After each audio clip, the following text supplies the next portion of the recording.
नमस्कार दोस्तों, स्वागत है आपका हमारे YouTube channel target civil services में। तो आज है 23 जुलाई और मध्य प्रदेश के डेली करंट अफेयर में आज हम पढ़ेंगे 23 जुलाई के करंट अफेयर।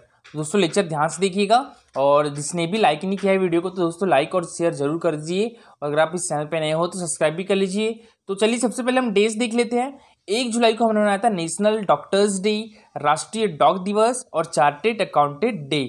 और 1 जुलाई को हमने SBI यानी स्टेट बैंक ऑफ इंडिया का स्टेटहुड डे भी मनाया था। 2 जुलाई को हमने मनाया था वर्ल्ड UFO डे यानी अनआइडेंटिफाइड फ्लाइंग ऑब्जेक्ट डे मनाया था 2 जुलाई को।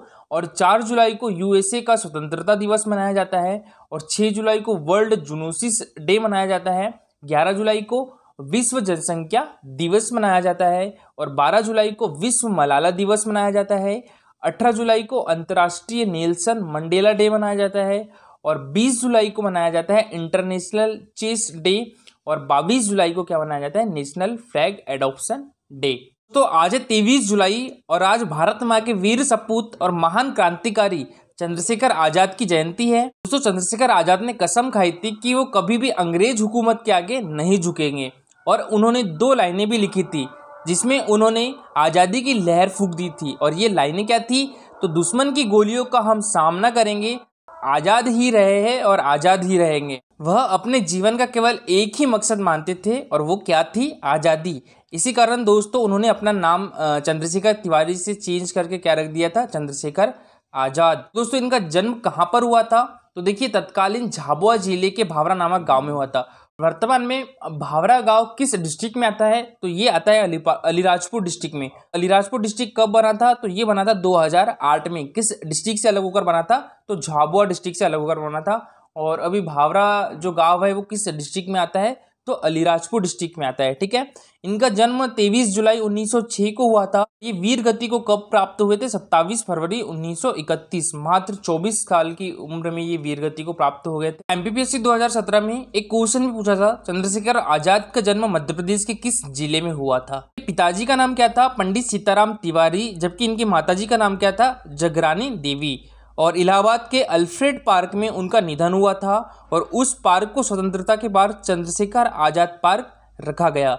और मध्य प्रदेश के जिस गांव में वह रहे थे उसका नाम धीमारपुरा से बदलकर आजादपुरा रख दिया गया था। और दोस्तों लेक्चर स्टार्ट करने से पहले मैं आपको बता दूं, देखिए ये है हमारा टेलीग्राम चैनल। इस पर डेली 20 क्वेश्चन का क्विज होता है जिसमें जो 10 क्वेश्चन रहते हैं वो मध्य प्रदेश जीके से रहते हैं जो कि मोस्ट इंपॉर्टेंट रहते हैं। 5 question Madhya Pradesh current affair से रहते हैं और 5 क्वेश्चन किससे रहते हैं? नेशनल करंट अफेयर से रहते हैं। देखिए इस टाइप से इसका रिजल्ट निकलता है। जो क्विज हुआ था उसमें फर्स्ट रैंक धर्मेंद्र की आई है, सेकंड रैंक संदीप की आई है और जो थर्ड रैंक है वो योगेश्वरी की आई है। तो आप भी इस क्विज में पार्टिसिपेट कर सकते हो। टेलीग्राम चैनल के लिंक आपको हमारे वीडियो के डिस्क्रिप्शन बॉक्स में मिल जाएगी। चलिए दोस्तों सबसे पहले कर लेते हैं, हमने जो कल करंट अफेयर पढ़े थे उसका रिवीजन, उसके बाद हम स्टार्ट करेंगे आज के करंट अफेयर। तो कल के करंट अफेयर में पहला क्वेश्चन था हमारा, देश में पहली बार दूध टैंकरों पर डिजिटल ताले लगाने का निर्णय किस राज्य सरकार के द्वारा लिया गया है? तो ये लिया गया है मध्य प्रदेश राज्य सरकार के द्वारा। ठीक है। और देखिए ऐसा करने वाला मध्य प्रदेश पहला राज्य भी बन गया है। नेक्स्ट क्वेश्चन था हमारा, गर्भवती महिलाओं को कोरोना संक्रमण से बचाने और रोग प्रतिरोधक क्षमता बढ़ाने के लिए राज्य स्तरीय टीकाकरण अभियान की शुरुआत कब से की जाएगी? तो ये की जाएगी 23 जुलाई से, यानी आज से की जाएगी। नेक्स्ट क्वेश्चन था हमारा, हाल ही में भोपाल जिले के प्लेटिनम प्लाज्मा अटल पद रोड पर सेल्फी लोगो पॉइंट का लोकार्पण किसके द्वारा किया गया है? तो ये हमारे गृह मंत्री नरोत्तम मिश्रा के द्वारा किया गया है। मोहन यादव हमारे मध्य प्रदेश के उच्च शिक्षा मंत्री है। इंदर सिंह परमार स्कूल शिक्षा मंत्री है और तकनीकी शिक्षा मंत्री कौन है? तो ये यशोधरा राजे सिंधिया है। और सुश्री उषा ठाकुर के पास संस्कृति पर्यटन एवं अध्यात्म विभाग है और विश्वास सारंग के पास चिकित्सा शिक्षा विभाग है। नेक्स्ट क्वेश्चन था हमारा, ई मंडी के पायलट प्रोजेक्ट में शामिल होने वाली मध्य प्रदेश की पहली कृषि उपज मंडी किस जिले की है? यह है हरदा डिस्ट्रिक्ट की। तो इसका आंसर क्या हो गया था? Option number A. दोस्तों हरदा डिस्ट्रिक्ट की जो कृषि उपज मंडी है यहाँ पर सभी सुविधाएं इलेक्ट्रॉनिकली मिलेगी। हम आज के करंट अफेयर, तो आज के करंट अफेयर में पहला क्वेश्चन है हमारा, सागर में जन्मे महान खिलाड़ी स्वर्गीय श्री चंदू सरवटे का संबंध किस खेल से है? तो देखिए इनका संबंध क्रिकेट खेल से है। तो इसका आंसर क्या हो जाएगा? Option number C. ठीक है, क्रिकेट। और देखिए जो मलखम्ब है ये हमारे मध्य प्रदेश का राजकीय खेल है और इसे राजकीय खेल कब घोषित किया गया था? तो ये 2013 में घोषित किया गया था। ठीक है। बात करें श्री चंदू सरवटे जी की, तो इनका जन्म देखिए सागर डिस्ट्रिक्ट में हुआ था। कब हुआ था? 22 जुलाई 1920 को हुआ था। ठीक है। और इनका देहांत कब हुआ था? 23 दिसंबर 2003 में। कहाँ पर हुआ था? इंदौर में हुआ था। दोस्तों इसी से रिलेटेड एक और क्वेश्चन है, देखिए महान क्रिकेटर स्वर्गीय श्री चंदू सरवटे जी के महान क्रिकेटर स्वर्गीय श्री चंदू सरवटे जी के नाम से सागर की किसी बड़ी योजना का नाम रखने की घोषणा किसने की है? तो ये की है भूपेंद्र सिंह ने। ठीक है, तो इसका आंसर क्या हो जाएगा? Option number C. और भूपेंद्र सिंह के पास कौन सा विभाग है? तो इनके पास है नगरीय एवं आवास विभाग है। शिवराज सिंह चौहान हमारे मध्य प्रदेश के मुख्यमंत्री, यशोधरा राजे सिंधिया मध्य प्रदेश की खेल मंत्री है, और इनके पास तकनीकी शिक्षा विभाग भी है, और विजय शाह मध्य प्रदेश की मंत्री है। तो देखिए सागर में जन्मे महान क्रिकेटर खिलाड़ी स्वर्गीय श्री चंदू सरवटे ने सागर को गौरवान्वित कर मध्य प्रदेश में अच्छे क्रिकेट खिलाड़ियों को भी तैयार किया है। और नगरीय विकास एवं आवास मंत्री श्री भूपेंद्र सिंह ने कहा है कि श्री चंदू सरवटे जी के नाम से सागर की किसी बड़ी योजना का नाम रखकर उनको श्रद्धांजलि दी जाएगी। और मध्य प्रदेश क्रिकेट एसोसिएशन द्वारा सागर स्थित बमोरी रेंगुआ क्रिकेट ग्राउंड का नाम स्वर्गीय चंदू सरवटे खेल मैदान रखा गया है। और मंत्री श्री भूपेंद्र सिंह ने मध्य प्रदेश क्रिकेट एसोसिएशन एवं सागर क्रिकेट एसोसिएशन के पदाधिकारियों के साथ स्वर्गीय श्री चंदू सरवटे के नाम पर आधारित चित्र प्रदर्शनी का अवलोकन भी किया। दोस्तों बात करें हम यहाँ पर मध्य प्रदेश क्रिकेट एसोसिएशन की, तो ये कहाँ पर है? ये है हमारे मध्य प्रदेश की आर्थिक एवं औद्योगिक राजधानी इंदौर में है, और इसका नाम मध्य प्रदेश होलकर क्रिकेट एसोसिएशन भी है। इसकी स्थापना कब हुई थी? 1941 में हुई थी। ठीक है, याद रखिएगा, मध्य प्रदेश होलकर क्रिकेट एसोसिएशन की स्थापना कब हुई थी? 1941 में। और देखिए मध्य प्रदेश में जो क्रिकेट स्टेडियम है वो कौन कौन से हैं? तो नेहरू स्टेडियम है एक, तो कहाँ पर है? ये इंदौर में है। उषा राजे होलकर स्टेडियम है, ये भी कहाँ पर है? इंदौर में है। दोस्तों जो रूप सिंह क्रिकेट स्टेडियम है ये कहाँ पर है? ये ग्वालियर में है। और दोस्तों रूप सिंह स्टेडियम ग्वालियर अंतर्राष्ट्रीय स्तर पर यह प्रथम ऐसा स्टेडियम है जहां एक दिवसीय क्रिकेट मैच में दोहरा शतक लगा है। और ये दोहरा शतक किसके द्वारा लगाया गया था? तो ये लगाया गया था सचिन तेंदुलकर के द्वारा। कब लगाया गया था? 2010 में। ठीक है, और किस कंट्री के खिलाफ लगा था? ये साउथ अफ्रीका के खिलाफ लगाया गया था। और दूसरा दोहरा शतक किसने लगाया था? तो ये वीरेंद्र सहवाग ने लगाया था, ये भी हमारे मध्य प्रदेश में लगा था। कहाँ पर? इंदौर में। तीसरा दोहरा शतक लगा था वो किसने लगाया था? वो रोहित शर्मा ने लगाया था। ठीक है, कब? 2012 में। नेक्स्ट क्वेश्चन है हमारा, किस जिले में स्थित कृषि केंद्र को राष्ट्रीय पुरस्कार से सम्मानित किया गया है? तो ये किस जिले में? तो ये धार डिस्ट्रिक्ट में। तो इसका आंसर क्या हो जाएगा? Option number B. ठीक है, कृषि विज्ञान केंद्र धार। और दोस्तों ये कृषि विज्ञान केंद्र राजमाता विजया राजे सिंधिया कृषि विश्वविद्यालय से ही रिलेटेड है। हम यहाँ पर राजमाता विजया राजे सिंधिया कृषि विश्वविद्यालय की, तो देखिए इसकी स्थापना कब हुई थी? इसकी स्थापना हुई थी 2008 में। और इसके चांसलर कौन है? तो ये मध्य प्रदेश के गवर्नर है, और अभी मध्य प्रदेश के गवर्नर कौन है? मंगूभाई पटेल है। वाइस चांसलर कौन है? तो ये वाइस चांसलर है इसके डॉक्टर एस.के. राव। तो देखिए दोस्तों राजमाता विजय राजे सिंधिया कृषि विश्वविद्यालय से संबंध धार में संचालित कृषि विज्ञान केंद्र ने संपूर्ण देश में अपना परिचय फहरा दिया है। और 5 साल के अथक प्रयास और मेहनत की बदौलत कृषि केंद्र धार को राष्ट्रीय पुरस्कार से सम्मानित किया गया है। केंद्रीय कृषि मंत्री नरेंद्र सिंह तोमर के द्वारा यह पुरस्कार प्रदान किया गया है, और यह सम्मान वर्चुअल कार्यक्रम में दिया गया है।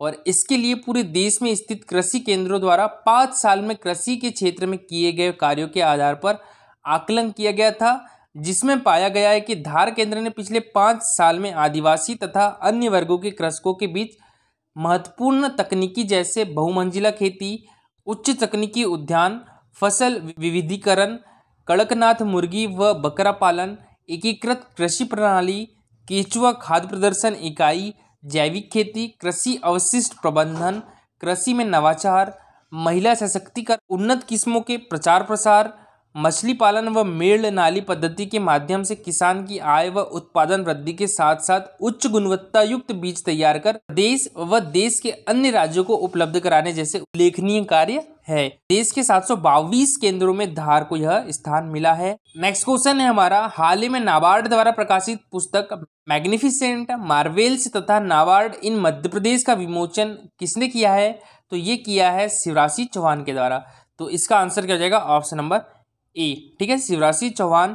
और उषा ठाकुर मध्य प्रदेश की संस्कृति पर्यटन एवं अध्यात्म मंत्री, नरोत्तम मिश्रा मध्य प्रदेश के गृह मंत्री, और विश्वास सारंग मध्य प्रदेश के चिकित्सा शिक्षा मंत्री। दोस्तों बात करें हम यहाँ पर नाबार्ड की, तो नाबार्ड की फुल फॉर्म क्या होती है? National bank for agriculture and rural development. इसकी स्थापना कब हुई थी? तो इसकी स्थापना हुई थी 12 जुलाई 1982 को। और देखिए इसके हेडक्वार्टर कहाँ पर है? तो ये है मुंबई में। और इसके ऑनर कौन है? तो ministry of finance, government of India. और मिनिस्ट्री ऑफ फाइनेंस किसके पास है? तो ये है निर्मला सीतारमन जी के पास है। और अभी इसके चेयरमैन कौन है? तो ये है गोविंदा राजुलू चिंताला, इसके चेयरमैन है। ठीक है दोस्तों। तो देखिए मुख्यमंत्री श्री शिवराज सिंह चौहान ने नाबार्ड द्वारा प्रकाशित पुस्तक मैग्निफिसेंट मार्वेल्स तथा नाबार्ड इन मध्य प्रदेश का विमोचन भी किया। और मुख्यमंत्री श्री चौहान से डॉक्टर चिंताला ने नाबार्ड द्वारा ग्रामीण विकास, माइक्रो इरिगेशन, डेयरी विकास, सरदार सरोवर बांध अधिक जल प्राप्त करने और सौर ऊर्जा परियोजना, जिला सहकारी बैंकों के सुदृढ़ीकरण आदि क्षेत्रों में मध्य प्रदेश सरकार के साथ कार्य की संभावनाओं पर चर्चा की। और इसी के साथ मध्य प्रदेश की जिला एक उत्पाद योजना को प्रभावी ढंग से लागू करने तथा कृषि उत्पादक संगठनों यानी FPO को मजबूत बनाने पर भी चर्चा हुई है। नेक्स्ट क्वेश्चन है दोस्तों हमारा, देखिए प्रसिद्ध गायिका पलक मुछाल को अमेरिकन यूनिवर्सिटी फॉर पीस की ओर से डॉक्टरेट की डिग्री दी गई है। तो इनका संबंध हमारे मध्य प्रदेश के किस डिस्ट्रिक्ट से है? तो देखिए इनका जन्म हमारे मध्य प्रदेश के इंदौर डिस्ट्रिक्ट में हुआ था। ठीक है, तो इसका आंसर क्या हो जाएगा? Option number A, Indore. तो देखिए इंदौर शहर से निकलकर फिल्म इंडस्ट्री में मुकाम बना चुकी गायिका पलक मुछाल को हाल ही में अमेरिकन यूनिवर्सिटी फॉर पीस की ओर से डॉक्टरेट की डिग्री दी गई है।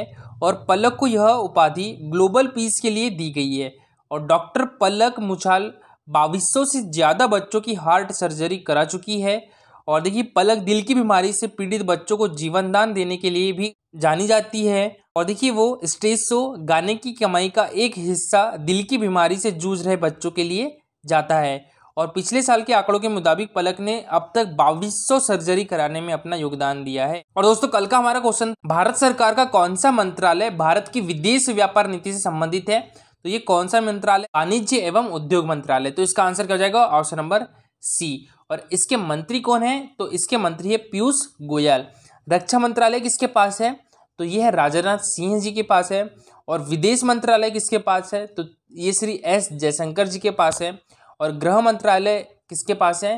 तो ये श्री अमित शाह जी के पास है। और दोस्तों सभी लोगों ने बहुत अच्छा आंसर किया था।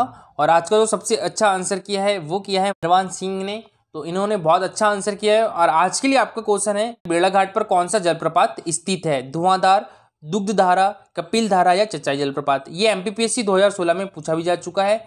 तो पूरा डिटेल में इसका आंसर दीजिएगा। और दोस्तों एक बार फिर से मैं आपको बता दूं, हमारे टेलीग्राम चैनल पर डेली 20 क्वेश्चन का क्विज होता है, तो आप भी इसमें पार्टिसिपेट कर सकते हो। इसकी लिंक आपको हमारे वीडियो डिस्क्रिप्शन बॉक्स में मिल जाएगी। दोस्तों लेक्चर अच्छा लगा हो तो लाइक और शेयर जरूर करिएगा। और अगर आप इस चैनल पर नए हो तो सब्सक्राइब भी कर लीजिए। Thank you so much for watching this video.